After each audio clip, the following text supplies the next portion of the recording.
Good morning friends. आज मैं फिर आप लोगों के लिए एक नया वीडियो लेकर आया हूँ। आज ऑल सब्जेक्ट का practice set number second solve करवाने वाला हूँ। इसके पहले ऑल सब्जेक्ट का practice set number first solve करवा चुका हूँ। अगर आपने पुराना वीडियो नहीं देखा हो तो डिस्क्रिप्शन बॉक्स में लिंक दी हुई है, वहाँ जाकर वो वीडियो देख सकते हैं। अब देखिए दोस्तों, इस प्रैक्टिस सेट में 100 क्वेश्चन रहेंगे आपके। History, geography, politics, physics, chemistry, bio, current, विविध, सभी सब्जेक्ट के इसमें पेपर क्वेश्चन शामिल है दोस्तों। अब देखिए, ये प्रैक्टिस सेट लगाने के लिए आप लोग क्या करें, कॉपी पेन लेकर बैठें, 1 से 100 नंबर तक आप क्वेश्चन नंबर डाल लें और जो भी सही हो उसको 1 नंबर दें और जो गलत हो उसको नंबर ना दें, ठीक है। अब देखिए दोस्तों, स्टार्ट करते हैं हम आज का प्रैक्टिस सेट नंबर सेकेंड। इसका पहला क्वेश्चन है हमारा,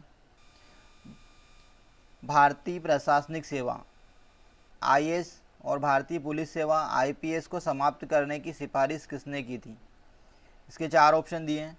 ऑप्शन ए है ढेबर आयोग, ऑप्शन बी है खेर आयोग, ऑप्शन सी कालेलकर आयोग और ऑप्शन डी है राजमन्नार आयोग। अब देखिए दोस्तों, इसका सही आंसर है ऑप्शन डी, राजमन्नार आयोग ने आईएएस और आईपीएस सेवा को समाप्त करने की सिफारिश की थी। इसके बाद देखिए आगे बढ़ते हैं अगले क्वेश्चन की ओर दोस्तों। निम्नलिखित में से किनकी नियुक्ति राष्ट्रपति के द्वारा की जाती है। निम्नलिखित में से किनकी नियुक्ति राष्ट्रपति के द्वारा की जाती है। इसके 4 ऑप्शन दिए दोस्तों। ऑप्शन ए है वित्त आयोग का अध्यक्ष, ऑप्शन बी है योजना आयोग का उपाध्यक्ष, ऑप्शन सी है राज्यों के मुख्यमंत्री, ऑप्शन डी है राज्यपालों की नियुक्ति। अब देखिए, नीचे दिए गए कूट में से सही उत्तर का चयन करना। अब देखिए क्या क्या कूट मिले हैं आपको। तो ऑप्शन ए है फर्स्ट व सेकंड दोनों, ऑप्शन सी है सेकंड व थर्ड दोनों, ऑप्शन सी है थर्ड व फोर्थ दोनों और ऑप्शन डी है फर्स्ट व फोर्थ दोनों। अब देखिए दोस्तों, इसका सही आंसर है, आप चेक कर लें, इसका सही आंसर है दोस्तों ऑप्शन डी, पहला और चौथा। मतलब वित्त आयोग के अध्यक्ष की नियुक्ति कौन करता है, राष्ट्रपति, और राज्यों के राज्यपालों की भी नियुक्ति कौन करता है, राष्ट्रपति। यहाँ पे ऑप्शन डी सही है दोस्तों। इसके बाद देखिए आगे बढ़ते हैं अगले क्वेश्चन की ओर। दूती सदन किसे कहा जाता है। दूती सदन किसे कहा जाता है। इसके 4 ऑप्शन दिए। ऑप्शन ए है लोकसभा, ऑप्शन बी है राज्यसभा, ऑप्शन सी है विधानसभा, ऑप्शन डी है इनमें से कोई नहीं। तो देखिए इसका सही आंसर है दोस्तों दूती सदन, ऑप्शन बी सही है। यहाँ पर राज्यसभा को कहा जाता है। राज्यसभा को दूती सदन, उच्च सदन और स्थायी सदन कहा जाता है। लोकसभा को प्रथम सदन, निम्न सदन और अस्थायी सदन कहा जाता है दोस्तों। इसके बाद देखिए आगे बढ़ते हैं अगले क्वेश्चन की ओर। किस अनुच्छेद के तहत सर्वोच्च न्यायालय एक अभिलेख न्यायालय है। किस अनुच्छेद के तहत सर्वोच्च न्यायालय एक अभिलेख न्यायालय है। इसके 4 ऑप्शन दिए। ऑप्शन ए है अनुच्छेद 124 के तहत, ऑप्शन बी है अनुच्छेद 143 के तहत, अनुच्छेद ऑप्शन सी है अनुच्छेद 129 और ऑप्शन डी है 32। अब देखिए दोस्तों, किस अनुच्छेद के तहत सर्वोच्च न्यायालय एक अभिलेख न्यायालय, इसका सही आंसर है आपका ऑप्शन सी, अनुच्छेद 129 के तहत सर्वोच्च न्यायालय एक अभिलेख न्यायालय है। अब सर्वोच्च न्यायालय की व्यवस्था किस अनुच्छेद में की गई, तो अनुच्छेद 124 में। अब देखिए अनुच्छेद 143 के तहत सर्वोच्च न्यायालय राष्ट्रपति को परामर्श देता है। अनुच्छेद 32 के तहत सर्वोच्च न्यायालय मौलिक अधिकार का रक्षक है। इसके बाद देखिए आगे बढ़ते हैं अगले क्वेश्चन की ओर। केरल राज्य में विधानसभा की सीटें, केरल राज्य में कितनी विधानसभा की सीटें, अभी लेटेस्ट चुनाव हुए हैं यहाँ पर, तो ये एग्ज़ाम बराबर क्वेश्चन आपके एग्ज़ाम में बनने के चांसेस हैं। ऑप्शन ए है 126, ऑप्शन बी है 292, ऑप्शन सी है 234 और ऑप्शन डी है 140। अब देखिए दोस्तों, इसका सही आंसर है विधानसभा की सीटें, ऑप्शन डी है। केरल राज्य में कितनी विधानसभा की सीटें हैं, तो 140 है। 126 विधानसभा की सीटें असम में, 292 विधानसभा की सीटें आपकी पश्चिम बंगाल में, 234 विधानसभा की सीटें पश्चिम बंगाल 234 विधानसभा की सीटें तमिलनाडु में। देखिए 126 कहाँ पर है, तो असम में, 292 पश्चिम बंगाल में, 234 आपकी तमिलनाडु में और 140 कहाँ पर है, केरल में। दोस्तों ये 5 राज्यों में अभी चुनाव हुए थे, इसमें पौंडीचेरी अलग है, पौंडीचेरी केंद्र शासित प्रदेश है, 4 राज्यों में हुए थे। तो महत्वपूर्ण क्वेश्चन है बराबर, इसके मुख्यमंत्री भी आप याद कर लें कितनी विधानसभा लोकसभा की सीटें हैं, क्योंकि एग्जाम में जो करंट में चल रहा है उससे संबंधित एक आध क्वेश्चन हमेशा उठाया गया है। इसके बाद देखिए अगला जो क्वेश्चन है हमारा, पब्लिक प्रेसिडेंट के रूप में निम्नलिखित में से किसे जाना जाता है। क्या क्वेश्चन है अगला हमारा, पब्लिक प्रेसिडेंट के रूप में निम्नलिखित में से किसे जाना जाता है। इसके 4 ऑप्शन दिए दोस्तों। Option A Shankar Dayal Sharma, option B आपका KR नारायण, और option C APJ Abdul Kalam, और ऑप्शन डी आपका डॉक्टर राजेंद्र प्रसाद। अब देखिए इसका सही आंसर है दोस्तों ऑप्शन बी, पब्लिक प्रेसिडेंट किसे कहते हैं, तो APJ अब्दुल कलाम को। APJ अब्दुल कलाम को क्या कहते हैं, पब्लिक प्रेसिडेंट। देखिए KR नारायण पहले दलित राष्ट्रपति हुए, शंकर दयाल शर्मा का संबंध मध्य प्रदेश से, डॉक्टर राजेंद्र प्रसाद को अजात शत्रु के नाम से जाना जाता है। इसके बाद देखिए आगे बढ़ते हैं अगले क्वेश्चन की ओर। अगला क्वेश्चन है, किस राष्ट्रपति ने पहली बार पॉकेट वीटो का प्रयोग किया था। क्या है क्वेश्चन दोस्तों हमारा, किस राष्ट्रपति ने पहली बार पॉकेट वीटो का प्रयोग किया था। Option A doctor Rajendra Prasad, option B है doctor Zakir Hussain, option C है आपका ज्ञानी जेल सिंह, ऑप्शन डी है फखरुद्दीन अली अहमद। अब देखिए इसका सही आंसर है दोस्तों ऑप्शन सी, ज्ञानी जेल सिंह ने पहली बार पॉकेट वीटो का उपयोग किया था।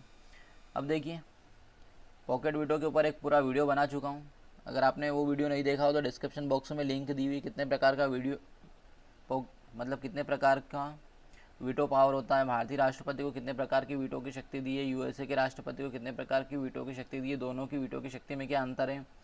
PSC मेंस में वीटो के ऊपर एक क्वेश्चन पूछा जाता है बराबर, 5 नंबर में, 6 नंबर में भी आता है, 3 नंबर में भी आता है। अब देखिए आगे बढ़ते हैं दोस्तों अगले क्वेश्चन की ओर। आगे बढ़ने से पहले अगर आप चैनल पर नए हो तो चैनल को सब्सक्राइब करना ना भूलें, और वीडियो कैसा लग रहा है इसके लिए कमेंट करना ना भूलें दोस्तों, और वीडियो को लाइक करना ना भूलें। अब देखिए अगला क्वेश्चन है हमारा, भारत के किस राज्य की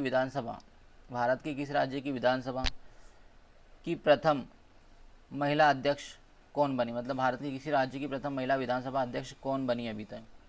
ठीक है, तो देखिए इसका पहला ऑप्शन है मीरा कुमार, ऑप्शन बी है लीला सेठ, ऑप्शन सी है सन्नो देवी, और ऑप्शन डी है तारा चेरियन। अब देखिए भैया पहली विधानसभा अध्यक्ष बनी किसी राज्य की, तो वो है सन्नो देवी, ऑप्शन सी है आंसर है यहाँ पर। और ये हरियाणा राज्य की पहली विधानसभा अध्यक्ष बनी थी।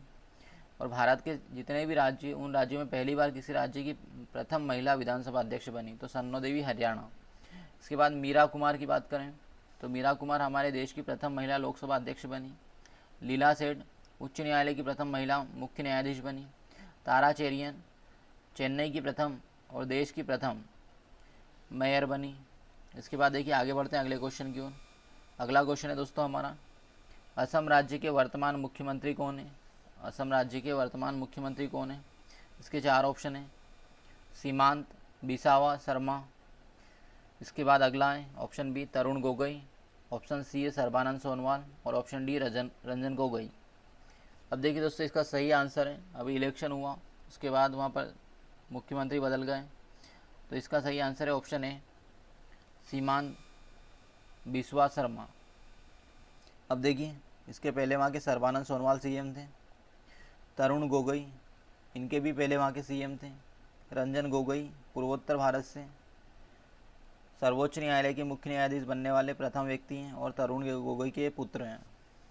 ठीक है, इसके बाद देखिए आगे बढ़ते हैं अगले क्वेश्चन की ओर दोस्तों, नगरीय निकाय के चुनाव कौन करवाता है। क्या है क्वेश्चन अगला हमारा, नगरीय निकाय के चुनाव कौन करवाता है। ऑप्शन ए राष्ट्रीय निर्वाचन आयोग, ऑप्शन बी है राज्य निर्वाचन आयोग, ऑप्शन सी है ए व बी दोनों, और ऑप्शन डी है इनमें से कोई नहीं। तो इसका सही आंसर है दोस्तों ऑप्शन बी, राज्य निर्वाचन आयोग नगरीय निकाय के चुनाव करवाता है। इसके बाद देखिए आगे बढ़ते हैं अगले क्वेश्चन की ओर। अगला क्वेश्चन है हमारा, पृथ्वी की सतह से चंद्रमा का अधिकतम कितने प्रतिशत भाग दिखाई देता है। पृथ्वी की सतह से चंद्रमा का अधिकतम कितने प्रतिशत भाग दिखाई देता है। इसके 4 ऑप्शन दिए हैं, ऑप्शन ए 50%, ऑप्शन बी है 57%, ऑप्शन सी है 100%, ऑप्शन डी है 75%। अब देखिए दोस्तों इसका सही आंसर है ऑप्शन बी, इसका सही आंसर है।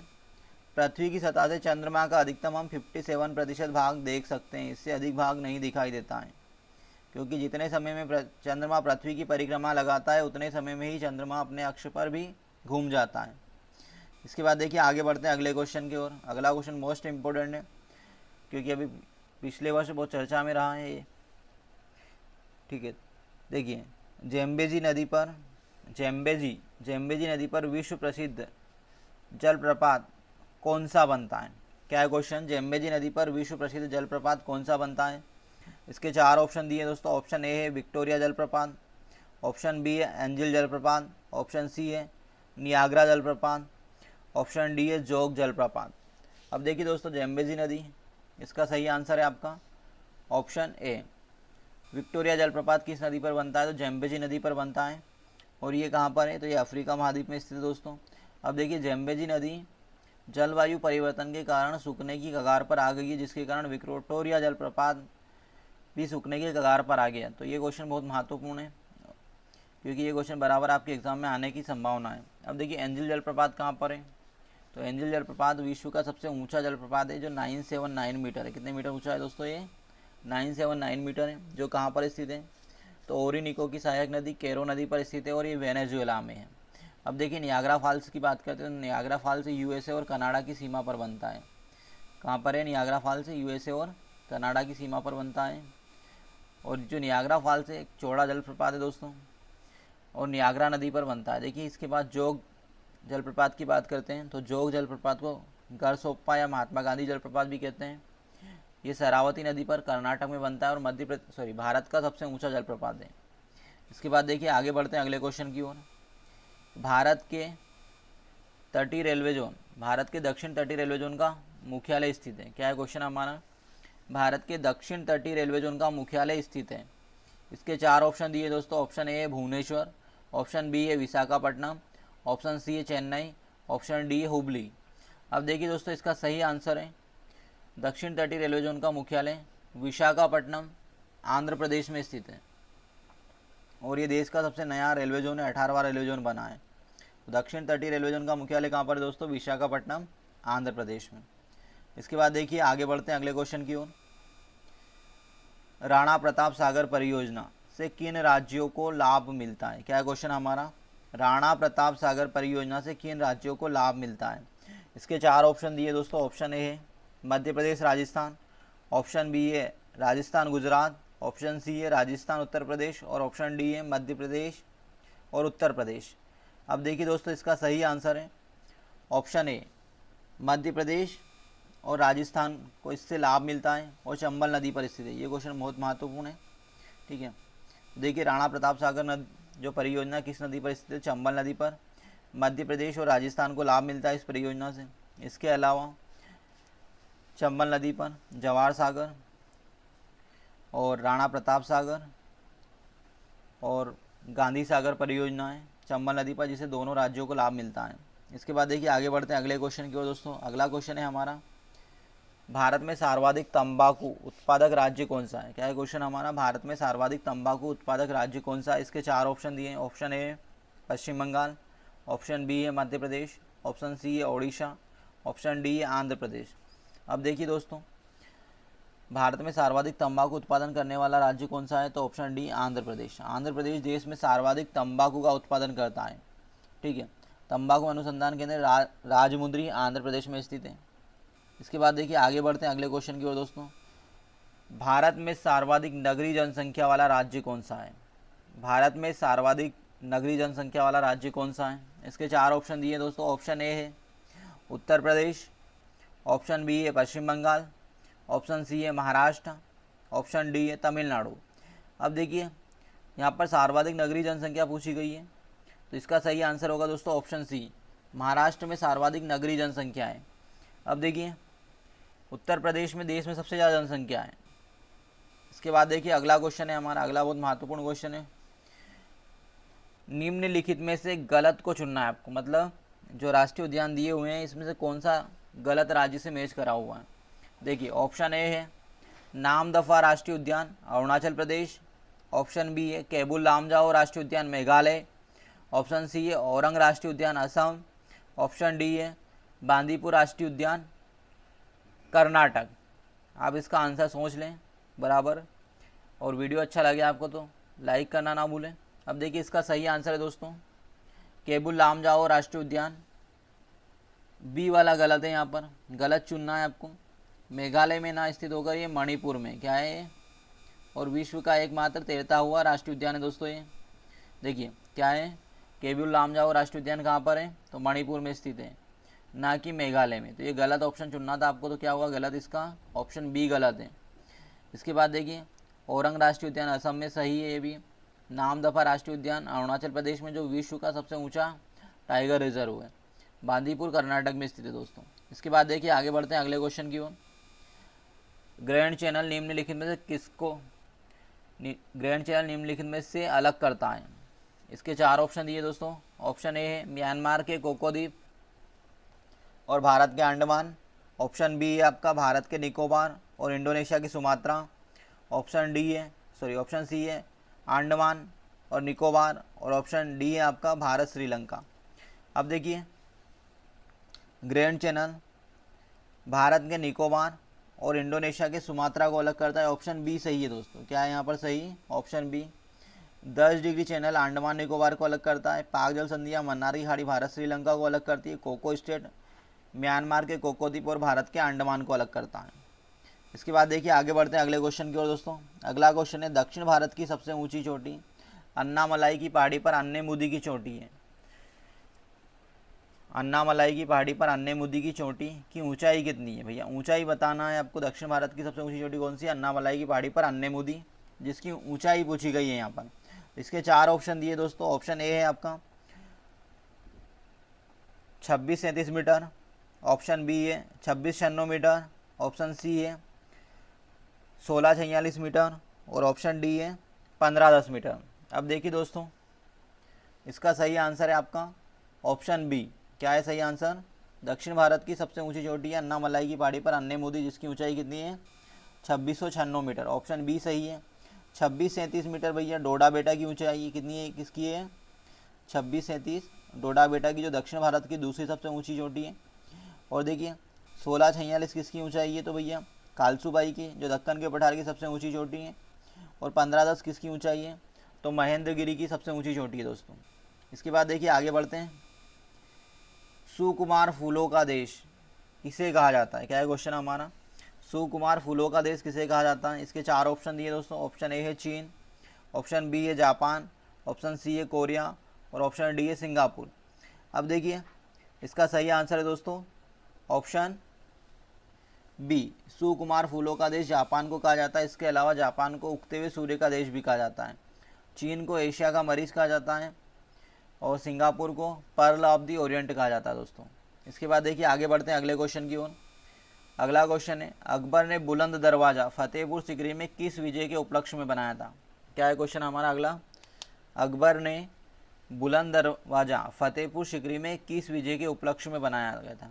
अब देखिए बुलंद दरवाज़ा विश्व का सबसे ऊंचा दरवाज़ा दोस्तों। इसके 4 ऑप्शन दिए हैं।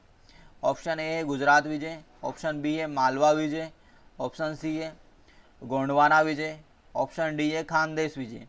अब देखिए इसका सही आंसर है दोस्तों ऑप्शन ए, गुजरात विजय के दौरान अकबर ने फतेहपुर सिकरी में बुलंद दरवाज़ा बनवाया और गुजरात विजय के समय ही अकबर ने पहली बार समुद्र को देखा था और पहली बार पुर्तगालियों से भेंट की थी। अब देखिए आगे बढ़ते हैं अगले क्वेश्चन की ओर दोस्तों। अगला क्वेश्चन है हमारा 1815 में खतौली का युद्ध, 1815 में खतौली का युद्ध किसके बीच हुआ था। क्या है क्वेश्चन हमारा, 1815 में खतौली का युद्ध किसके बीच हुआ था दोस्तों। इसके 4 ऑप्शन दिए हैं। ऑप्शन ए इब्राहिम लोदी और राणा सांगा, ऑप्शन बी है हमारा इब्राहिम लोदी और राणा सांगा, ऑप्शन ए में कुंभा है राणा कुंभा है और ऑप्शन बी में राणा सांगा, ऑप्शन सी में बाबर और यूसुफजाई और ऑप्शन डी है आपका बाबर और इब्राहिम लोदी। तो देखिए दोस्तों इसका सही आंसर है आपका ऑप्शन बी, इब्राहिम लोदी और राणा सांगा के बीच में 1518 में खतौली का युद्ध हुआ था। अब देखिए 1519 में बाबर ने यूसुफजाइयों को हराया था और 1526 में पानीपत का पहला युद्ध हुआ था, इसमें बाबर ने इब्राहिम लोदी को हराया था दोस्तों। इसके बाद देखिए आगे बढ़ते हैं अगले क्वेश्चन की ओर। अगला क्वेश्चन है हमारा सल्तनत काल में सिंचाई के लिए नहरों का निर्माण करवाने वाला प्रथम शासक कौन था। सल्तनत काल में सिंचाई के लिए नहरों का निर्माण करवाने वाला प्रथम शासक कौन था। इसके 4 ऑप्शन है। Option A Ghiyasuddin Tughlaq, option B है फिरोज तुगलक, ऑप्शन सी है मोहम्मद बिन तुगलक और ऑप्शन डी है अलाउद्दीन खिलजी। अब देखिए इसका सही आंसर है दोस्तों ऑप्शन ए गयासुद्दीन तुगलक। सल्तनत काल का ऐसा पहला शासक हुआ जिसने सिंचाई के लिए नहरों का निर्माण करवाया था। अब देखिए फिरोज शाह तुगलक को भैया सल्तनत काल का अकबर कहते हैं। मोहम्मद बिन तुगलक को रक्त पिपासु पागल कहा गया है, सन की शासक कहा गया है। अलाउद्दीन खिलजी भैया इसने दूती सिकंदर की उपाधि धारण की थी अलाउद्दीन खिलजी ने। इसके बाद देखिए आगे बढ़ते हैं अगले क्वेश्चन की ओर दोस्तों। आग का आविष्कार किस युग में हुआ था? आग का आविष्कार किस युग में हुआ था? इसके चार ऑप्शन दिए हैं। ऑप्शन ए है नवपाषाण काल, ऑप्शन बी है पुरापाषाण काल, ऑप्शन सी है ताम्रपाषाण काल और ऑप्शन डी है वैदिक काल। अब देखिए इसका सही आंसर होगा दोस्तों आग का आविष्कार पुरापाषाण काल में हुआ था। बहुत महत्वपूर्ण क्वेश्चन है, कई बार एमपीपीएससी के पेपर सेट में आया हुआ है। तो आग का आविष्कार पुरापाषाण काल में हुआ और पहिए का नवपाषाण काल में हुआ था दोस्तों। पहिए का कब हुआ था आविष्कार? तो नवपाषाण काल में। इसके बाद देखिए आगे बढ़ते हैं अगले क्वेश्चन की ओर। सिंधु सभ्यता का प्रमुख बंदरगाह, सिंधु सभ्यता का प्रमुख बंदरगाह लोथल किस नदी के तट पर बसा हुआ है? अब देखिए इसके चार ऑप्शन दिए हुए हैं। ऑप्शन ए है हिंडन नदी, ऑप्शन बी है रावी नदी, ऑप्शन सी है भोगवा नदी और ऑप्शन डी है सतलज नदी। अब देखिए इसका सही आंसर है दोस्तों लोथल जो बंदरगाह था वो भोगवा नदी के तट पर बसा हुआ था। कौन सी नदी के तट पर? तो भोगवा नदी, ऑप्शन सी है यहाँ पर सही। हिंडन नदी पर आलमगीरपुर बसा हुआ है, रावी नदी पर हड़प्पा और मोहनजोदाड़ो बसे हुए हैं, सतलज नदी पर रोपण शहर बसा हुआ है दोस्तों। इसके बाद देखिए आगे बढ़ते हैं अगले क्वेश्चन की ओर। सिंधु घाटी सभ्यता की सबसे बड़ी इमारत को क्या कहा जाता था? क्या है क्वेश्चन हमारा? सिंधु घाटी सभ्यता की सबसे बड़ी इमारत को क्या कहा जाता था? इसके चार ऑप्शन दिए दोस्तों। ऑप्शन ए है गढ़ी, ऑप्शन बी है धान्य कोठार और ऑप्शन सी है किला और ऑप्शन डी है सुरक्षा घर। अब इसका सही आंसर है दोस्तों ऑप्शन बी। क्या कहा जाता था? तो धान्य कोठार। सिंधु सभ्यता की जो सबसे बड़ी इमारत थी उसे क्या कहा जाता था? धान्य कोठार कहा जाता था दोस्तों। इसके बाद आगे बढ़ते हैं अगले क्वेश्चन की ओर।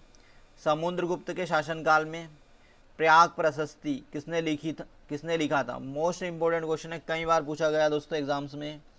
तो देखिए इसके चार ऑप्शन दिए। ऑप्शन ए है बाणभट्ट, ऑप्शन बी है आपका हरिसेन, ऑप्शन सी है आर्यभट्ट और ऑप्शन डी है वराहमिहिर। अब देखिए इसका सही आंसर है दोस्तों समुद्रगुप्त के दरबारी कवि हरिसेन ने प्रयाग प्रशस्ति लिखी है। तो ऑप्शन बी सही है यहाँ पर। कौन सा आंसर सही है दोस्तों? Option B.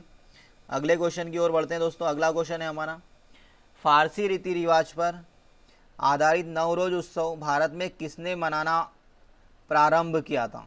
इसके चार ऑप्शन दिए हैं। ऑप्शन ए है इल्तुतमिश, ऑप्शन बी है बलवान, ऑप्शन सी है अलाउद्दीन खिलजी और ऑप्शन डी है जहांगीर। अब देखिए इसका सही आंसर है दोस्तों बलवन ने प्रारंभ किया था भारत में। फारसी रीति रिवाज पर आधारित नवरोज उत्सव किसने मनाना प्रारंभ किया था? तो बलवन ने प्रारंभ किया था। अब देखिए इसी नवरोज उत्सव में जहांगीर नूरजहां को देखता है। इसके बाद देखिए आगे बढ़ते हैं अगले क्वेश्चन की ओर। हुमायूं का मकबरा किसने बनाया था? क्या है क्वेश्चन अगला हमारा? हुमायूं का मकबरा किसने बनाया था? इसके चार ऑप्शन दिए दोस्तों। ऑप्शन ए है गुलबदन बेगम, ऑप्शन बी है आपका हाजी बेगम, ऑप्शन सी है रुकैया बेगम और ऑप्शन डी है नूरजहां। अब देखिए इसका सही आंसर है दोस्तों हाजी बेगम ने हुमायूं का मकबरा बनाया था। ऑप्शन बी सही है। और हुमायूं की आत्मकथा किसने लिखी थी? तो गुलबदन बेगम ने लिखी थी। इसके बाद देखिए अगले क्वेश्चन की ओर बढ़ते हैं दोस्तों। बंगाल विभाजन किस गवर्नर के शासनकाल में हुआ था? बंगाल विभाजन किस गवर्नर के शासनकाल में हुआ था? इसके चार ऑप्शन दिए हैं। ऑप्शन ए है लॉर्ड डलहौजी, ऑप्शन बी है लॉर्ड लैंसडाउन, ऑप्शन डी है लॉर्ड कर्जन और ऑप्शन डी है आपका लॉर्ड विलियम बेंटिक। अब इसका सही आंसर है दोस्तों ऑप्शन सी। बंगाल विभाजन 1905 में लॉर्ड कर्जन के शासनकाल में हुआ था। अब देखिए लॉर्ड डलहौजी के शासनकाल में भारत में रेलवे व्यवस्था की शुरुआत की गई थी। लॉर्ड लैंसडाउन के शासनकाल में भारत और अफगानिस्तान के बीच में सीमा रेखा का निर्धारण हुआ था। लॉर्ड विलियम बेंटिक ने भारत में सती प्रथा का अंत किया था। इसके बाद देखिए आगे बढ़ते हैं। अगला जो क्वेश्चन है हमारा योजना आयोग की स्थापना किस वर्ष की गई थी? क्या है क्वेश्चन दोस्तों हमारा? योजना आयोग की स्थापना किस वर्ष की गई थी? इसके चार ऑप्शन है। ऑप्शन ए 15 मार्च 1950, ऑप्शन बी है 15 मार्च 1951, ऑप्शन सी है 1 जनवरी 1950 और ऑप्शन डी है आपका 1 जनवरी 1951। अब देखिए दोस्तों, इसका सही आंसर है आपका ऑप्शन ए 15 मार्च 1950 को योजना आयोग की स्थापना की गई थी। 15 मार्च 1950 को क्या बना? तो योजना आयोग बना था। इसके बाद देखिए अगला क्वेश्चन है दोस्तों हमारा, एशियाई विकास बैंक का मुख्यालय स्थित है। क्या है क्वेश्चन हमारा? एशियाई विकास बैंक का मुख्यालय स्थित है। इसके चार ऑप्शन दिए दोस्तों। ऑप्शन ए है टोक्यो जापान, ऑप्शन बी है मनीला फिलीपींस, ऑप्शन सी है सिंगापुर और ऑप्शन डी है दुबई। अब देखिए दोस्तों, एशियाई विकास बैंक का मुख्यालय आपका मनीला फिलीपींस में, ऑप्शन बी सही है यहाँ पर। इसके बाद देखिए आगे बढ़ते हैं अगले क्वेश्चन की ओर। अगला क्वेश्चन है हमारा, एनडीबी बैंक का मुख्यालय कहाँ पर स्थित है? एनडीबी बैंक का फुल फॉर्म होता है न्यू डेवलपमेंट बैंक। इसका मुख्यालय कहाँ पर स्थित है? इसके चार ऑप्शन दिए। ऑप्शन ए है आपका नई दिल्ली भारत, ऑप्शन बी है न्यूयॉर्क यूएसए, ऑप्शन सी है शंघाई चीन और ऑप्शन डी है आपका टोक्यो जापान। तो इसका सही आंसर है दोस्तों ऑप्शन सी, शंघाई चीन में एनडीबी बैंक का मुख्यालय। अब देखिए एनडीबी बैंक की स्थापना 100 अरब डॉलर से की गई है। कितने अरब डॉलर से की गई दोस्तों? 100 अरब डॉलर से। इसमें चाइना ने 41 दिया है, भारत ने 18 दिया है, रूस ने 18 दिया है और ब्राज़ील ने 18 दिया है और इसके बाद साउथ अफ्रीका ने 5 अरब डॉलर का अनुदान दिया है दोस्तों, और ये शंघाई चीन में स्थित है। इसके बाद देखिए आगे बढ़ते हैं, हीराकुंड बांध परियोजना किस पंचवर्षीय योजना में बनाई गई थी? क्या है क्वेश्चन हमारा? हीराकुंड बांध परियोजना किस पंचवर्षीय योजना में बनाई गई थी? इसके चार ऑप्शन दिए दोस्तों। ऑप्शन ए ऑप्शन ए है 5वीं पंचवर्षीय योजना, ऑप्शन बी है आपका 4थी पंचवर्षीय योजना, ऑप्शन सी है पहली पंचवर्षीय योजना और ऑप्शन डी है दूसरी पंचवर्षीय योजना। अब देखिए हीराकुंड बांध हमारा पहली पंचवर्षीय योजना में बनाया गया दोस्तों। इसका ऑप्शन सी सही है यहाँ पर। हीराकुंड बांध के अलावा इस पहली पंचवर्षीय योजना में दामोदर घाटी परियोजना और भाखड़ा नागल परियोजना जैसी महत्वपूर्ण परियोजनाएं बनाई गई थी पहली पंचवर्षीय योजना के अंतर्गत, और पहली पंचवर्षीय योजना का उद्देश्य था कृषि का विकास। इसके बाद देखिए अगले क्वेश्चन की ओर बढ़ते हैं दोस्तों। अगला क्वेश्चन है हमारा, निजी बैंक में कितने प्रतिशत विदेशी एफडीआई हो सकता है? क्या है क्वेश्चन हमारा? निजी बैंक में कितने प्रतिशत विदेशी एफडीआई हो सकता है? इसके चार ऑप्शन दिए हुए हैं आपके। ऑप्शन ए है 75%, ऑप्शन बी है 51%, ऑप्शन सी है 100% और ऑप्शन डी है आपका 74%। इसका सही आंसर है दोस्तों ऑप्शन डी, 74% विदेशी एफडीआई हो सकता है निजी बैंकों में। इसके बाद देखिए आगे बढ़ते हैं अगले क्वेश्चन की ओर। अगला क्वेश्चन क्या है हमारा, इंपीरियल बैंक की स्थापना किस वर्ष की गई थी? क्या है क्वेश्चन हमारा? इंपीरियल बैंक की स्थापना किस वर्ष की गई थी? इसके चार ऑप्शन दिए हैं। ऑप्शन ए है 1950, ऑप्शन बी है 1956 और ऑप्शन सी है आपका 1921 और ऑप्शन डी है 1894। अब देखिए दोस्तों, इसका सही आंसर है आपका ऑप्शन सी, इंपीरियल बैंक 1921 में बना। Bank of Bengal, bank of Madras और बैंक ऑफ बॉम्बे तीनों को मिलाकर 1921 में क्या बनाया था? तो इंपीरियल बैंक बनाया, और 1955 में इसका राष्ट्रीयकरण हुआ और स्टेट बैंक ऑफ इंडिया बनाए। इसके बाद देखिए आगे बढ़ते हैं अगले क्वेश्चन की ओर। 15वें वित्त आयोग के अध्यक्ष कौन है? क्या है क्वेश्चन हमारा? 15वें वित्त आयोग के अध्यक्ष कौन है? अब देखिए दोस्तों, इसके चार ऑप्शन दिए। ऑप्शन ए है केसी नियोगी, ऑप्शन बी है आपका एनके सिंह और ऑप्शन सी है वाईवी रेड्डी और ऑप्शन डी है केलकर। तो इसका सही आंसर है दोस्तों ऑप्शन बी, एनके सिंह। कौन है इसका आंसर? ऑप्शन बी सही है यहाँ पर, एनके सिंह 15वें वित्त आयोग के अध्यक्ष हुए। इसके बाद देखिए आगे बढ़ते हैं अगले क्वेश्चन की ओर। वित्त मंत्रालय के रूप में सबसे लंबा कार्यकाल किसका था? वित्त मंत्री के रूप में सबसे लंबा कार्यकाल किसका था? इसके चार ऑप्शन दिए। ऑप्शन ए है doctor Manmohan Singh, option B है इंदिरा गांधी, ऑप्शन सी है अरुण जेटली और ऑप्शन डी है मोरारजी देसाई। इसका सही आंसर है दोस्तों ऑप्शन डी, वित्त मंत्री के रूप में सबसे लंबा कार्यकाल मोरारजी देसाई का था, और मोरारजी देसाई ने 2 बार अपने बर्थडे के दिन बजट पेश किया था दोस्तों। इसके बाद देखिए आगे बढ़ते हैं अगले क्वेश्चन की ओर। भारत की प्रथम पूर्णकालीन महिला वित्त मंत्री कौन बनी? भारत की प्रथम पूर्णकालीन महिला वित्त मंत्री कौन बनी? तो इसके 4 ऑप्शन दिए। ऑप्शन ए है सुषमा स्वराज, ऑप्शन बी है इंदिरा गांधी, ऑप्शन सी है निर्मला सीतारमण, ऑप्शन डी है सरोजिनी नायडू। इसका सही आंसर है दोस्तों ऑप्शन सी, निर्मला सीतारमण प्रथम पूर्णकालीन महिला वित्त मंत्री बनी। सुषमा स्वराज की बात करें तो सुषमा स्वराज भैया दिल्ली की प्रथम महिला मुख्यमंत्री बनी। इसके बाद देखिए इंदिरा गांधी देश की प्रथम महिला प्रधानमंत्री बनी। सरोजिनी नायडू देश के किसी राज्य की प्रथम महिला राज्यपाल बनी। इसके बाद देखिए आगे बढ़ते हैं अगले क्वेश्चन की ओर। अगला क्वेश्चन है दोस्तों हमारा, देश की जीडीपी में सर्वाधिक योगदान किस क्षेत्र का है? इसके 4 ऑप्शन दिए। ऑप्शन ए प्राथमिक क्षेत्र, ऑप्शन बी है द्वितीय क्षेत्र, ऑप्शन सी है तृतीय क्षेत्र और ऑप्शन डी है कृषि क्षेत्र। अब देखिए दोस्तों इसका सही आंसर है ऑप्शन सी, तृतीय क्षेत्र। तृतीय क्षेत्र में सेवा क्षेत्र आता है, द्वितीय क्षेत्र में विनिर्माण क्षेत्र आता है, उद्योग क्षेत्र आता है और प्रथम क्षेत्र में कृषि क्षेत्र आता है। तो यहाँ पर सही आंसर क्या है दोस्तों? ऑप्शन सी, तृतीय क्षेत्र। सेवा क्षेत्र का हमारी जीडीपी में सबसे ज़्यादा योगदान है, लगभग 58% के आसपास। इसके बाद देखिए आगे बढ़ते हैं अगले क्वेश्चन की ओर।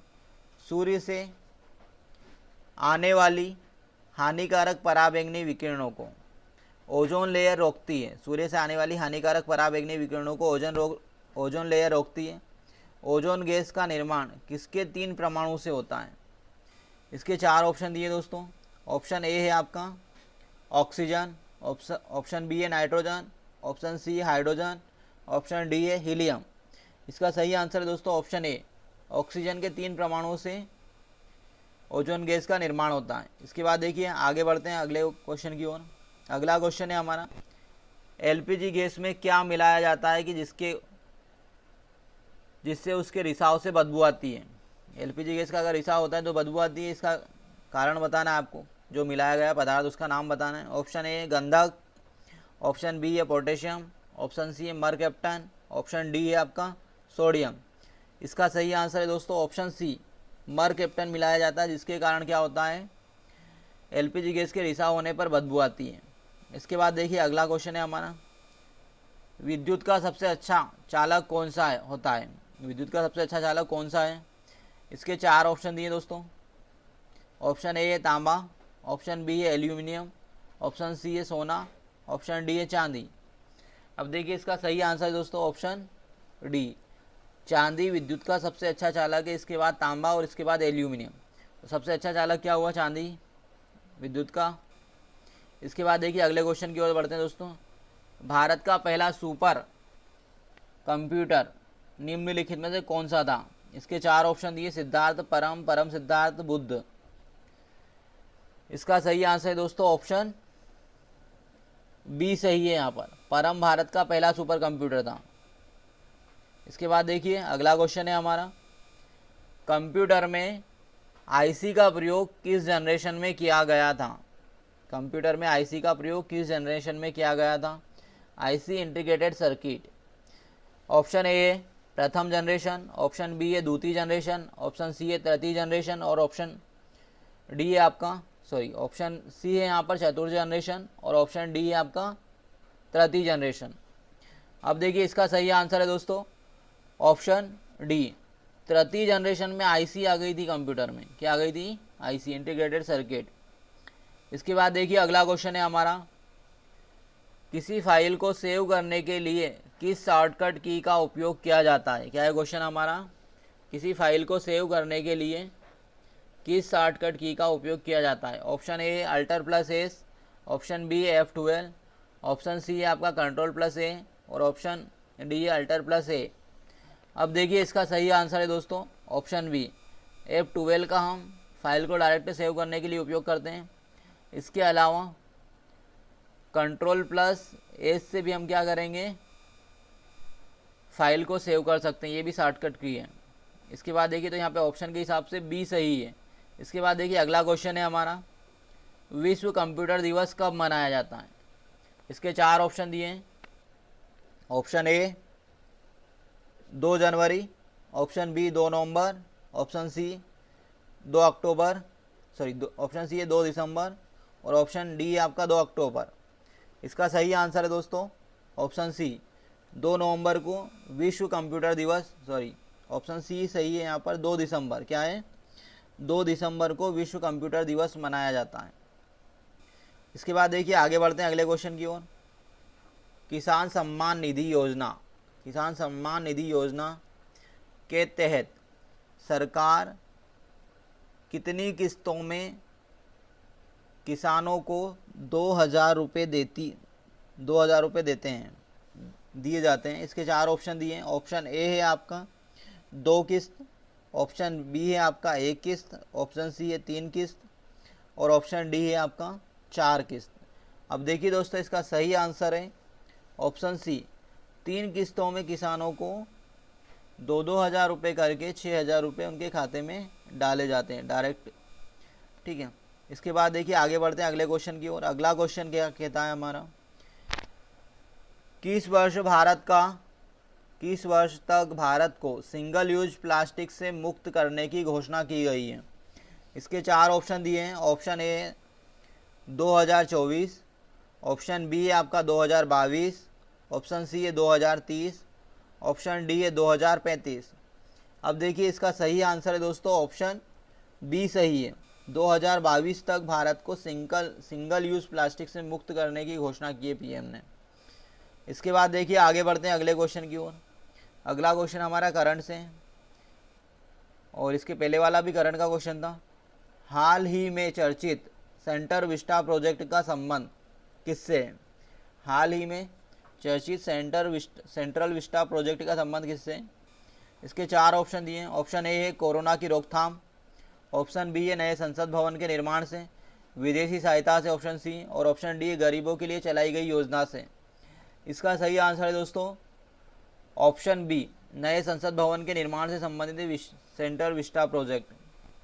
इसके बाद देखिए अगला क्वेश्चन है हमारा, आरबीसी की कब्र किसे कहा जाता है? क्या है क्वेश्चन हमारा, आरबीसी की कब्र किसे कहा जाता है? इसके 4 ऑप्शन है। ऑप्शन ए है किडनी, ऑप्शन बी है यकृत, ऑप्शन सी है प्लीहा, ऑप्शन डी है अस्थि मज्जा। इसका सही आंसर है दोस्तों ऑप्शन सी, प्लीहा या स्लीम को क्या कहते हैं? तो भैया आरबीसी की कब्र कहते हैं। इसके बाद देखिए अगला क्वेश्चन है हमारा। अगले क्वेश्चन से बढ़ने से पहले वीडियो को लाइक करना ना भूलें। काला ज्वर का वाहक क्या होता है? काला ज्वर परजीवी के द्वारा होने वाला एक रोग है, इसका वाहक पूछा गया है।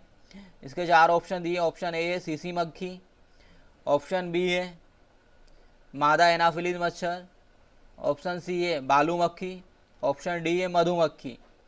इसका सही आंसर है दोस्तों ऑप्शन बी सही है। यहाँ पर बालू मक्खी के द्वारा काला ज्वर होता है। अब देखिए मादा एनाफिलीज मच्छर से मलेरिया होता है।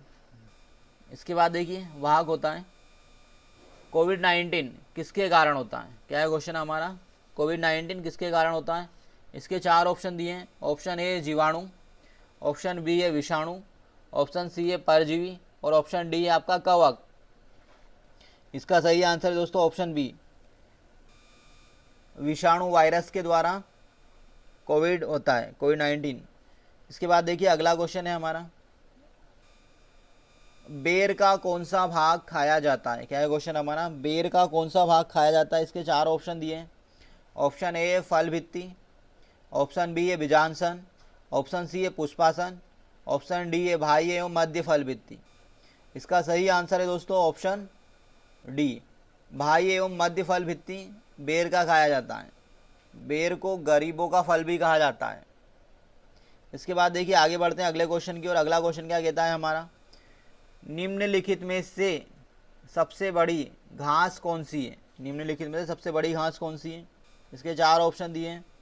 गाजर घास, ऑप्शन ए, ऑप्शन बी है आपका बांस, ऑप्शन सी है आपका अल्फा उल्फा घास, ऑप्शन डी है बीटा घास। अब देखिए इसका सही आंसर है दोस्तों ऑप्शन बी, बांस सबसे बड़ी घास है। बांस कौन सी श्रेणी में आता है? तो घास की श्रेणी में आता है और सबसे बड़ी घास है। अगला क्वेश्चन है हमारा, कैंसर रोग के लिए किसके समस्थानिक का प्रयोग किया जाता है? कैंसर रोग के लिए किसके समस्थानिक का प्रयोग किया जाता है? इसके 4 ऑप्शन दिए। Option A vitamin B12, option B है विटामिन B19, ऑप्शन सी है विटामिन B7 और ऑप्शन डी है विटामिन B1। इसका सही आंसर है दोस्तों ऑप्शन ए विटामिन B12 के समस्थानिक का उपयोग किया जाता है कैंसर रोग के इलाज के लिए। अब देखिए विटामिन के ऊपर वीडियो बना चुका हूँ, ताकि आप वहाँ जाकर पूरा वीडियो देख सकते हैं। सभी विटामिन के रोग, विटामिन के रासायनिक नाम पूरे ट्रिक से पढ़ाए हुए हैं, ताकि आपको कम समय में सारे विटामिन के रोग और रासायनिक नाम आसानी से याद हो जाएंगे और पूर्ति स्रोत भी। इसके बाद देखिए अगला क्वेश्चन है दोस्तों हमारा, समुद्र की गहराई किससे पता करते हैं? क्या है क्वेश्चन हमारा, समुद्र की गहराई किससे पता करते हैं? इसके 4 ऑप्शन दिए हैं दोस्तों। Option A centimetre, option B है किलोमीटर और ऑप्शन डी है मिलीमीटर और ऑप्शन डी है आपका फेदोमीटर। तो समुद्र की गहराई भैया फेदोमीटर से पता करते हैं, ऑप्शन डी सही है यहाँ पर। इसके बाद देखिए अगला क्वेश्चन है हमारा, missile air defence S-400 Bharat ने किससे खरीदा? करंट का क्वेश्चन है दोस्तों, बहुत हाईलाइट था ये भी। तो ऑप्शन ए है फ्रांस, ऑप्शन बी है USA, ऑप्शन सी है रूस और ऑप्शन डी है आपका इजराइल। अब देखिए दोस्तों इसका सही आंसर है, भारत ने मिसाइल एयर डिफेंस S-400 रूस से खरीदा है। क्या है इसका सही आंसर? ऑप्शन सी सही है यहाँ पर। इसके बाद देखिए आगे बढ़ते हैं अगले क्वेश्चन की ओर, राफेल लड़ाकू विमान किस जनरेशन का है? क्या है क्वेश्चन हमारा, राफेल लड़ाकू विमान किस जनरेशन का है? इसका ऑप्शन ए है आपका प्रथम जनरेशन, प्रथम पीढ़ी, ऑप्शन बी है तृतीय पीढ़ी, ऑप्शन सी है पंचम पीढ़ी, पांचवी पीढ़ी और ऑप्शन डी है आपका छठी पीढ़ी। तो इसका सही आंसर है दोस्तों ऑप्शन सी, पांचवी पीढ़ी का है राफेल लड़ाकू विमान। और किससे खरीदा है हमने इसको? तो फ्रांस से खरीदा है। किससे खरीदा है राफेल हमने? फ्रांस से। और कौन सी जनरेशन का है? तो पांचवी पीढ़ी का है। इसके बाद देखिए अगला क्वेश्चन है हमारा, किस अरब देश ने पहली बार मंगल पर अपना यान भेजा? क्या है क्वेश्चन हमारा, किस अरब देश ने पहली बार मंगल पर अपना यान भेजा? इसके 4 ऑप्शन दिए हैं। Option A Saudi Arab, option B है इराक, ऑप्शन सी है UAE और ऑप्शन डी है कुवैत। तो इसका सही आंसर है दोस्तों UAE ने भेजा। किसने भेजा है? ऑप्शन सी सही है यहाँ पर, ऑप्शन सी। इसके बाद देखिए आगे बढ़ते हैं अगले क्वेश्चन की ओर, IOC की स्थापना दिवस कब मनाया जाता है? IOC का स्थापना दिवस कब मनाया जाता है? इसके 4 ऑप्शन दिए दोस्तों। ऑप्शन ए है 23 जून, ऑप्शन बी है आपका 23 जुलाई, ऑप्शन सी है 23 मई, ऑप्शन डी है 23 अगस्त। अब देखिए इसका सही आंसर है दोस्तों 23 जून को। 23 जून को IOC स्थापना दिवस मनाया जाता है। IOC का फुल फॉर्म होता है इंटरनेशनल ओलंपिक काउंसिल। तो ये कब मनाया जाता है? 23 जून को मनाया जाता है दोस्तों। इसके बाद देखिए आगे बढ़ते हैं अगले क्वेश्चन की ओर, क्रिकेट की गेंद का वजन कितना होता है? क्या है क्वेश्चन हमारा, क्रिकेट की गेंद का वजन कितना होता है? दोस्तों ये PSC 2015 में क्वेश्चन पूछा गया है। इसके 4 ऑप्शन दिए हैं। ऑप्शन ए 155.9 से 163 ग्राम, इसके बाद ऑप्शन बी 150 से 160 ग्राम, ऑप्शन सी 145 से 165 ग्राम, ऑप्शन डी है 153.9 से 164 ग्राम। इसका सही आंसर है दोस्तों ऑप्शन ए 155.9 से 163 ग्राम होता है क्रिकेट की बॉल का वजन। अगला क्वेश्चन है हमारा, किस वर्ष से अर्जुन पुरस्कार की शुरुआत की गई थी? किस वर्ष अर्जुन पुरस्कार की शुरुआत हुई थी? इसके 4 ऑप्शन दिए। ऑप्शन ए है आपका 1992, ऑप्शन बी है 1951, ऑप्शन सी है 1961, ऑप्शन डी है 1965।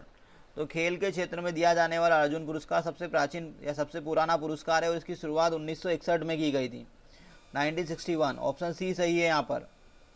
अगला क्वेश्चन है हमारा, किस भारतीय खिलाड़ी ने ओलंपिक में सर्वाधिक पदक जीते?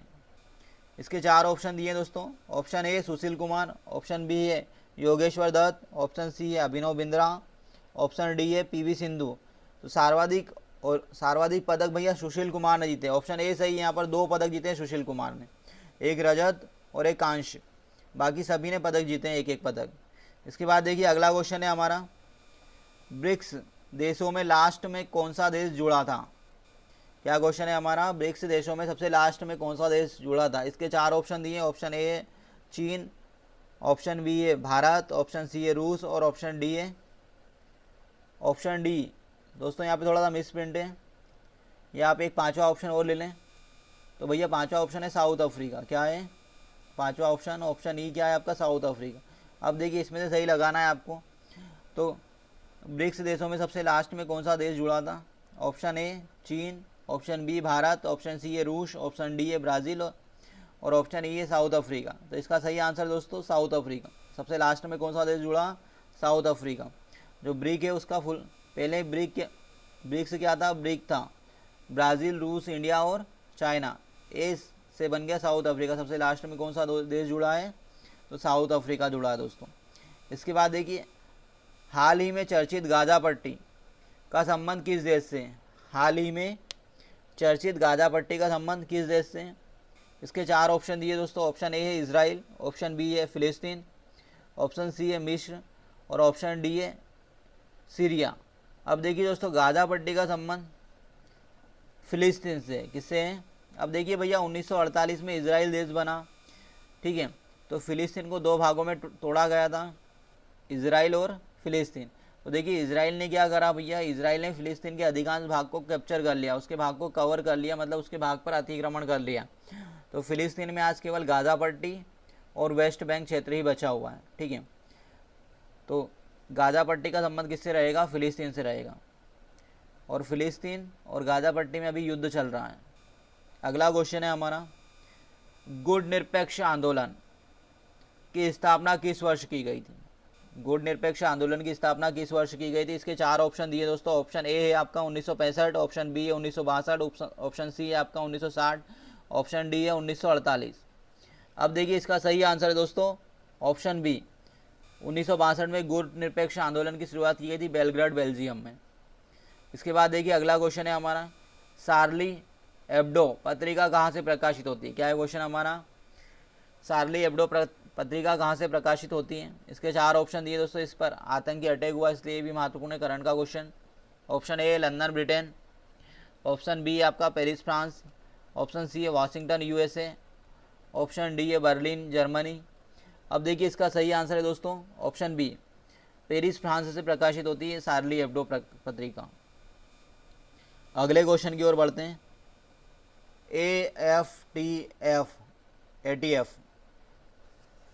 का फुल फॉर्म क्या होता है? इसके चार ऑप्शन दिए। ऑप्शन ए है financial action tariff force, option B है आपका financial action terror force, option C है आपका financial action tourist force, option D है फाइनेंशियल एक्शन टास्क फोर्स। दोस्तों इसका आंसर सोच लें आप। अब देखिए इसका सही आंसर होगा ऑप्शन डी। क्या है? Financial action task force. भैया ATF क्या करता है, किसी भी देश पर प्रतिबंध लगाता है। तो पाकिस्तान को इसने किस में डाल के रखा है? ग्रे लिस्ट में डाल के रखा है दोस्तों। अगर पाकिस्तान ब्लैक लिस्ट में शामिल हो जाता तो उस पर अत्यधिक प्रतिबंध लग जाएंगे, वैश्विक प्रतिबंध। अगला क्वेश्चन है हमारा, राज्यसभा में विपक्ष के नेता गुलाम नबी आज़ाद का स्थान किसने लिया है? करंट का क्वेश्चन है दोस्तों। राज्यसभा में विपक्ष के नेता गुलाम नबी आज़ाद का स्थान किसने लिया है? इसके चार ऑप्शन दिए हैं। Option A Kapil Sibal, option B है मल्लिकार्जुन खड़गे, ऑप्शन सी है दिग्विजय सिंह, ऑप्शन डी है मनमोहन सिंह। इसका सही आंसर है दोस्तों ऑप्शन बी, मल्लिकार्जुन खड़गे ने राज्यसभा में विपक्ष के नेता बने। इसके बाद देखिए अगले क्वेश्चन की ओर बढ़ते हैं। अगले क्वेश्चन पे बढ़ने से पहले वीडियो को लाइक करना ना भूलें और वीडियो को शेयर करना ना भूलें। लोकतांत्रिक सूचकांक 2020 में भारत का कौन सा स्थान है? बहुत महत्वपूर्ण क्वेश्चन है करंट का। लोकतांत्रिक सूचकांक में भारत का 2020 में कौन सा स्थान है? इसका ऑप्शन ए है 76, ऑप्शन बी है 68, ऑप्शन सी है आपका 103, ऑप्शन डी है 53। इसका सही आंसर है दोस्तों ऑप्शन डी 53। 2020 में भारत का लोकतांत्रिक डेमोक्रेसी इंडेक्स में कौन सा स्थान है? तो 53वां स्थान है दोस्तों। अगला क्वेश्चन है हमारा, हाल ही में सीपावारू बंदरगाह विकास के लिए भारत सरकार ने किस देश के साथ समझौता किया है? क्या है? सीपावारू बंदरगाह। महत्वपूर्ण क्वेश्चन है।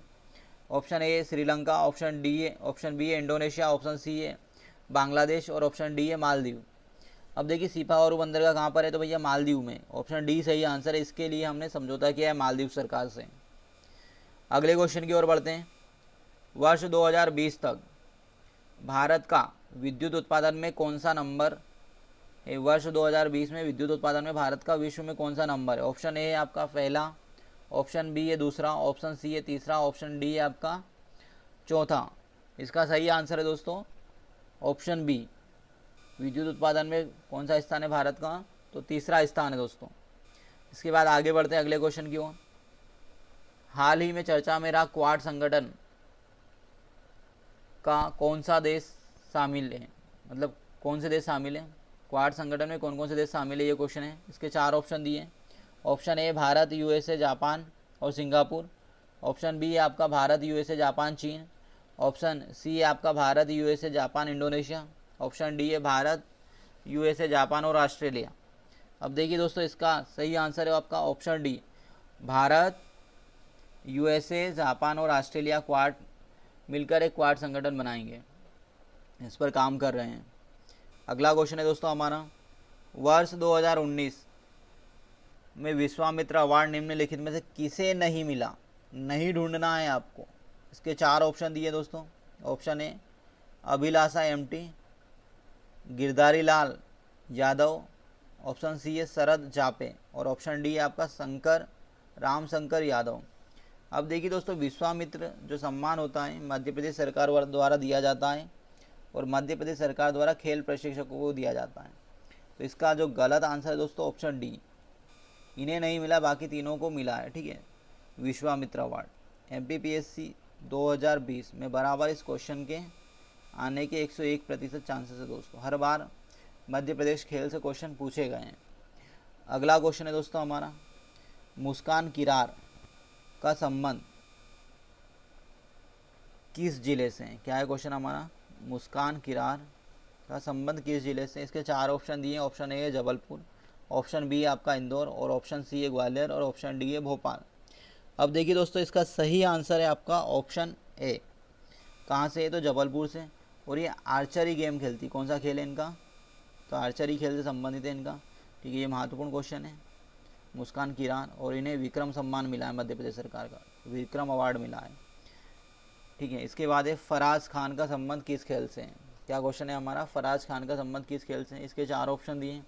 ऑप्शन ए है घुड़सवारी, ऑप्शन बी है सॉफ्टबॉल, ऑप्शन सी है आपका आर्चरी और ऑप्शन डी है आपका शूटिंग। तो देखिए, फराज खान का संबंध दोस्तों ऑप्शन ए घुड़सवारी से। ठीक है, और इन्हें भी विक्रम सम्मान दिया गया है। अगले क्वेश्चन की ओर बढ़ते हैं। मध्य प्रदेश के कितने जिले गुजरात को स्पर्श करते हैं? क्या क्वेश्चन हमारा, मध्य प्रदेश के कितने जिले गुजरात को स्पर्श करते हैं? इसके 4 ऑप्शन है दोस्तों। ऑप्शन ए है 2, ऑप्शन बी है 4, ऑप्शन सी है 6, ऑप्शन डी है 1। तो भैया 2 क्या है इसका? ऑप्शन ए सही है यहाँ पर। झाबुआ और अलीराजपुर दोनों जिले किसको स्पर्श करते हैं? तो गुजरात को, पश्चिम में। आगे बढ़ते हैं अगले क्वेश्चन की ओर। अगला क्वेश्चन है हमारा, प्राचीन विंध्य प्रदेश की राजधानी क्या थी?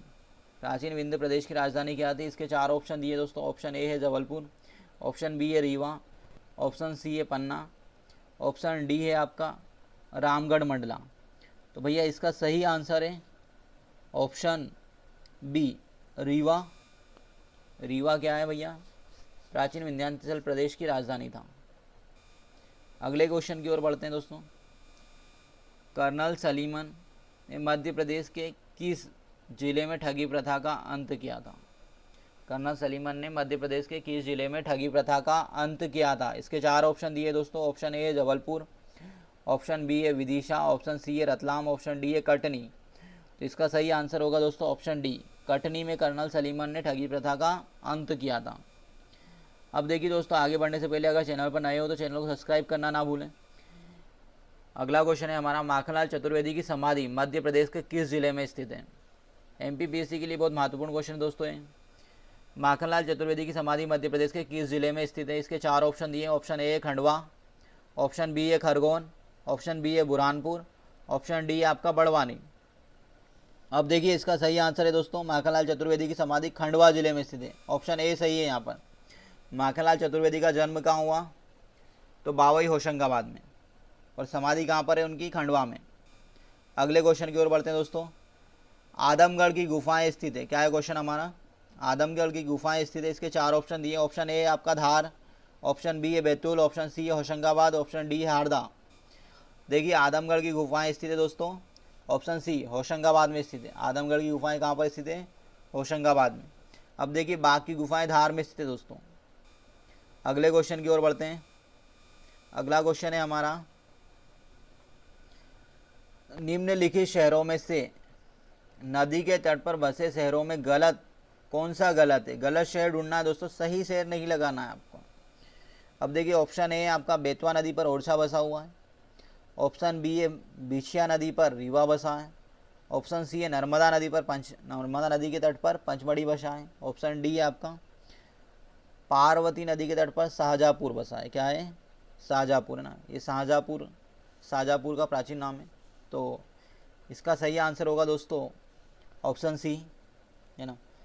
क्यों? क्योंकि नर्मदा नदी के तट पर पंचमढ़ी नहीं बसा है, पंचमढ़ी तवा नदी के तट पर बसा हुआ है। किस नदी के तट पर बसा है दोस्तों? पंचमढ़ी तवा नदी के तट पर बसा हुआ है।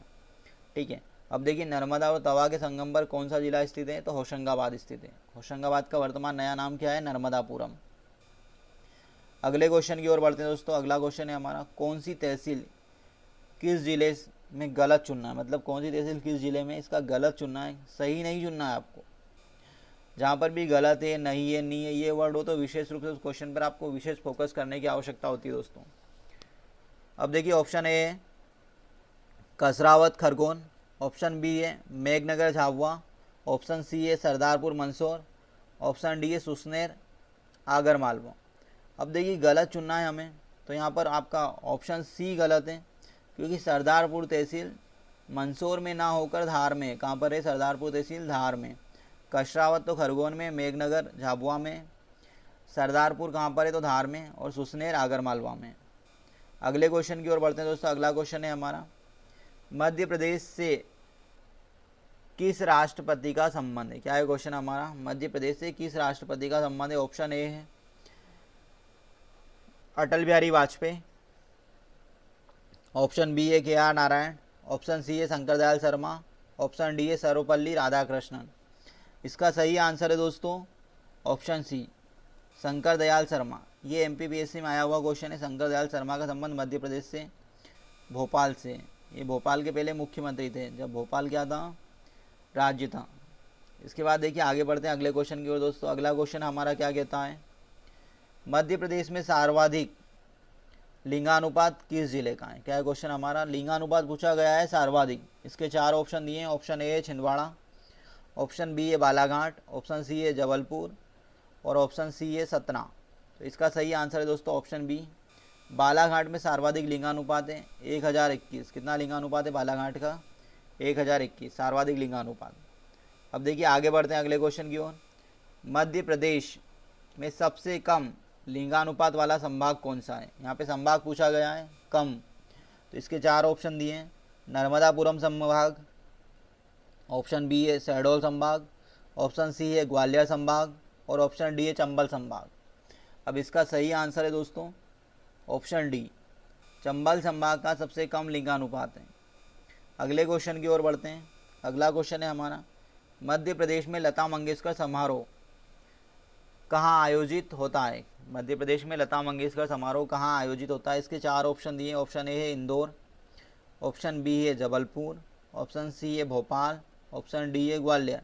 तो इसका सही आंसर है दोस्तों ऑप्शन ए, लता मंगेशकर समारोह कहाँ होता है? तो इंदौर में आयोजित होता है। अगले क्वेश्चन की ओर बढ़ते हैं दोस्तों। उष्णकटिबंधीय वन अनुसंधान मध्य प्रदेश में कहाँ पर स्थित है?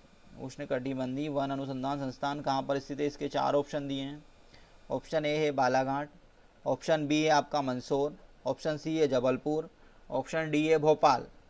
तो इसका सही आंसर है दोस्तों जबलपुर में स्थित है वन अनुसंधान संस्थान।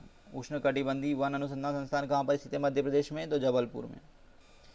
इसके बाद देखिए, निम्नलिखित में से किस नदी पर मध्य प्रदेश में घड़ियाल अभ्यारण्य नहीं है? और इसके चार ऑप्शन दिए हैं। ऑप्शन ए चंबल नदी पर, ऑप्शन बी है आपका नर्मदा नदी पर, ऑप्शन सी है आपका केन नदी पर, ऑप्शन डी है आपका सोन नदी पर। तो इसका सही आंसर है दोस्तों ऑप्शन बी, नर्मदा नदी पर घड़ियाल अभ्यारण्य नहीं है। चंबल नदी पर चंबल अभ्यारण्य है, केन नदी पर केन घड़ियाल अभ्यारण्य है, सोन नदी पर सोन घड़ियाल अभ्यारण्य स्थित है। अगले क्वेश्चन की ओर बढ़ते हैं। अगला क्वेश्चन है मध्य प्रदेश के किस जिले में अपराध अनुसंधान केंद्र स्थित है। क्या है क्वेश्चन? मध्य प्रदेश के किस जिले में अपराध अनुसंधान केंद्र स्थित है। इसके 4 ऑप्शन दिए हैं। ऑप्शन ए है जबलपुर, ऑप्शन बी है सागर, ऑप्शन सी है आपका भोपाल, ऑप्शन डी है रीवा। अब देखिए इसका सही आंसर है दोस्तों ऑप्शन बी, सागर में क्या है? अपराध अनुसंधान केंद्र स्थित है दोस्तों, और सागर में फॉरेंसिक साइंस लेबोरेटरी भी स्थित है। इसके बाद देखिए आगे बढ़ते हैं अगले क्वेश्चन की ओर। नर्मदा नदी उज्जैन संभाग के कितने जिलों में बहती है। क्या है क्वेश्चन हमारा?